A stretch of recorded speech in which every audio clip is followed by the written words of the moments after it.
நம் ஆண்டவர் இயேசு கிறிஸ்துவின் நாமத்தினால் மகிழ்ச்சியும் சமாதானமும் நம் அனைவரோடும் இருப்பதாக. மார்க் 7:24 முடிய இயேசு எழுந்து அங்கிருந்து புறப்பட்டு தீர்ப்பகுதிக்குள் சென்றார். அங்கே அவர் ஒரு வீட்டிற்குள் போனார். தாம் அங்கிருப்பது எவருக்கும் தெரியாதிருக்க வேண்டும் என்று விரும்பியும் அதை மறைக்க இயலவில்லை. உடனே பெண் ஒருவர் அவரை பற்றி கேள்விப்பட்டு உள்ளே வந்து அவர் காலில் விழுந்தார்.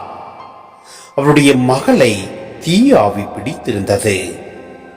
அவர் ஒரு கிரேக்க பெண், சிறிய பென்சிய இனத்தை சேர்ந்தவர்.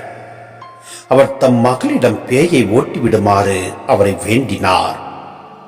இயேசு அவரை பார்த்து, முதலில் பிள்ளைகள் வயிறார உண்ணட்டும், பிள்ளைகளுக்குரிய உணவை எடுத்து நாய்க்குட்டிகளுக்கு போடுவது முறையல்ல என்றார்.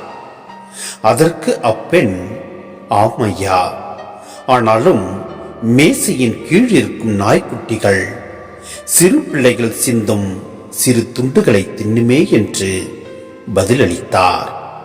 அப்பொழுது இயேசு அவரிடம், நீர் இப்படி சொன்னதால் போகலாம், பேய் உம் மகளை விட்டு நீங்கிற்று என்றார்.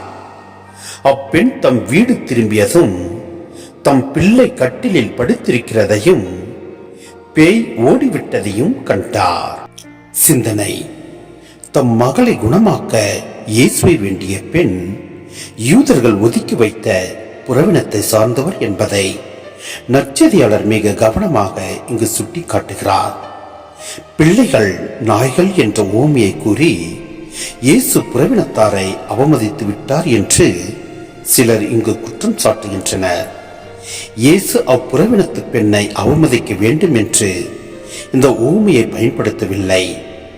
யூத மக்களின் வழக்கத்தில் இருந்த ஒரு சாதாரண பழமொழியை தான் அவர் இங்கே கையாளுகின்றார்.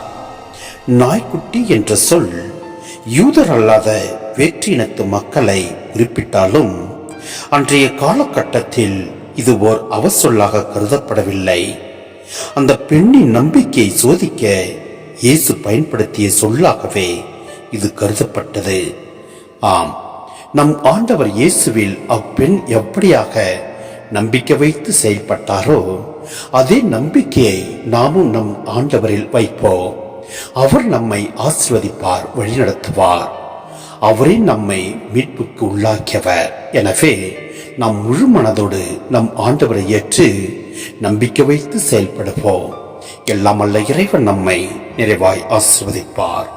ஆமென்.